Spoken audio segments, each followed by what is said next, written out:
रावण के वध और महाराज विभीषण के राज्याभिषेक के बाद जब श्री राम को माता सीता और लक्ष्मण जी के साथ अयोध्या वापस लौटना था, तब प्रभु श्री राम बहुत चिंतित थे। महाराज विभीषण ने श्री राम को चिंतित होता देख उनसे पूछा, हे प्रभु, सेवक के होते हुए हमारे स्वामी को आखिर किस बात की चिंता है? विभीषण, हमारे वनवास के 14 वर्ष की अवधि पूर्ण होने में केवल 2 दिन ही शेष हैं, और हमारे छोटे भाई भरत ने यह शपथ ली थी कि हमें अगर अयोध्या पहुंचने में 1 भी दिन की देरी हुई तो वो जलती चिता में कूद जाएंगे। हमारा भाई जितना भावुक है उतना ही हठीला भी है, इसलिए हमें इस बात की चिंता है कि हमारे वनवास की अवधि पूरी होने में केवल 2 ही दिन शेष रह गए हैं और अयोध्या बहुत दूर है। 2 दिन में हमारा वहां तक का सफर पूर्ण कर पाना मुमकिन है। हे प्रभु, आप चिंता न करें। आपके सेवक में अभी इतना सामर्थ्य है कि वो आप सबको अपने कंधे पर बिठाकर 1 ही दिन में अयोध्या पहुंच सके। इसकी कोई आवश्यकता नहीं है हनुमान जी। आखिर हमारा पुष्पक विमान किस दिन काम आएगा? पुष्पक विमान को जितना बड़ा करना चाहें हम कर सकते हैं, और जितना छोटा करना चाहें उतना छोटा कर सकते हैं। आप सब निश्चिंत होकर उसमें जा सकते हैं। इसके बाद विभीषण उनके कहने पर पुष्पक विमान मंगवाते हैं और फिर उन्हें खुशी खुशी विदा करते हैं। राम, सीता, लक्ष्मण और हनुमान पुष्पक विमान में बैठकर अयोध्या के लिए निकल जाते हैं। रास्ते में राम हनुमान से कहते हैं, हनुमान, लंका पर विजय और वनवास के दौरान जिन लोगों ने हमारी तन मन से सहायता की, हम उन सब लोगों से मिलते हुए अयोध्या लौटना चाहते हैं, और हमें लगता है इन सब में हमें काफी समय लग जाएगा। इसलिए हम चाहते हैं कि तुम शीघ्र अयोध्या जाओ और वहां पहुंचकर भरत को हमारे आने की सूचना दो। जो आज्ञा प्रभु। मैं अभी अयोध्या जाकर भरत को आपके लौटने का सुखद समाचार सुनाता हूं। इतना कहकर हनुमान अयोध्या की तरफ उड़ान भरते हैं, जबकि प्रभु राम माता सीता और लक्ष्मण के साथ महर्षि के आश्रम की तरफ निकल जाते हैं। कुछ ही देर बाद हनुमान अयोध्या पहुंच जाते हैं। अयोध्या में हनुमान सबसे पहले भरत से मिलते हैं। राम के बिना भरत तो लगभग मृत्युशैया पर ही पहुंच चुके थे। हनुमान भरत से मिलकर राम के जल्दी लौटने का शुभ समाचार उन्हें सुनाते हैं। प्रभु श्री राम 14 वर्ष बाद अयोध्या लौट रहे हैं। आप अयोध्या वासियों के साथ मिलकर उनके स्वागत की तैयारियां कीजिए। जैसे ही भरत को ये संदेश मिलता है, उनको मानो नया जीवन मिल जाता है। क्या मेरे भ्राता राम आ रहे हैं? फिर हर्ष और आनंद में मगन होकर सबको ये संदेश सुनाने लगते हैं। सुनो सुनो नगरवासियों, मेरे भ्राता श्री राम अयोध्या लौट रहे हैं।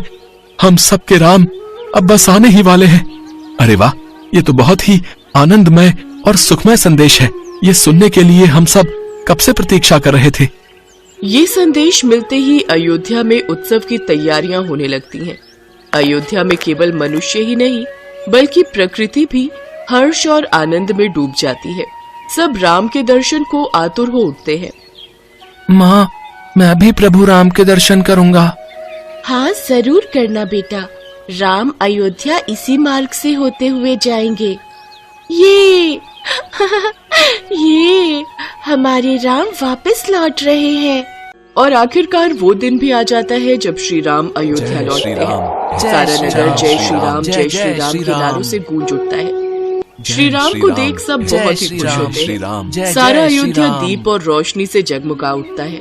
प्रभु श्री राम पर सभी नगरवासी फूलों की वर्षा कर उनका स्वागत करते हैं। प्रभु राम के लौटने से तो आज अयोध्या का हर कोना आनंद की रोशनी से जगमगाने लगा है। स्वर्ग से सभी देवगण भी पुष्प वर्षा करने लगते हैं।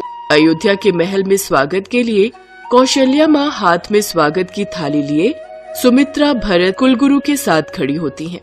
लेकिन कैकेयी माता को वहाँ ना पाकर लक्ष्मण कहते हैं, कैकेयी माता कहाँ है?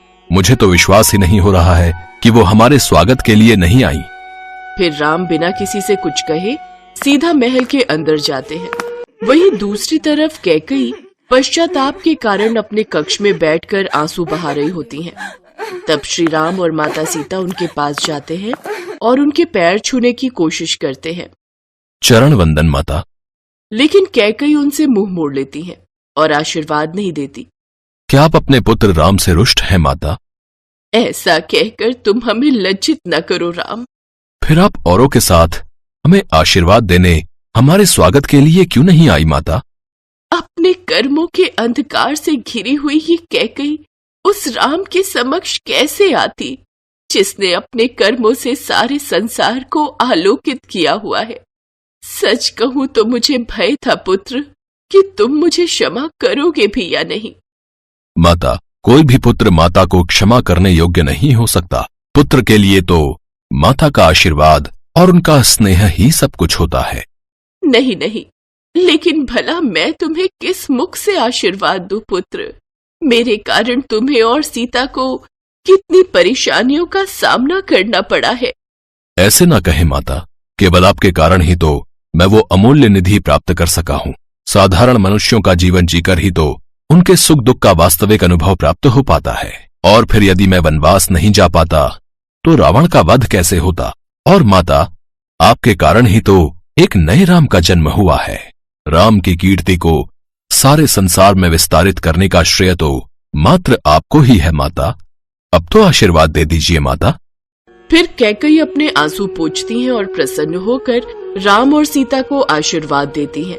इस माँ का आशीर्वाद है तुम दोनों को।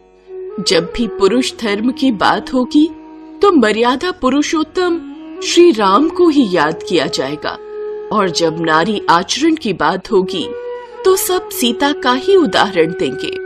ये सुनकर सब खुश हो जाते हैं। फिर कैकई माता कौशल्या और सुमित्रा माता के साथ मिलकर प्रभु राम, माता सीता और लक्ष्मण का स्वागत करते हैं। सारा राजमहल दियों की रोशनी से जगमगा उठता है। अयोध्या की इस रोशनी से कार्तिक मास की कालरात्रि भी जगमगा उठती है।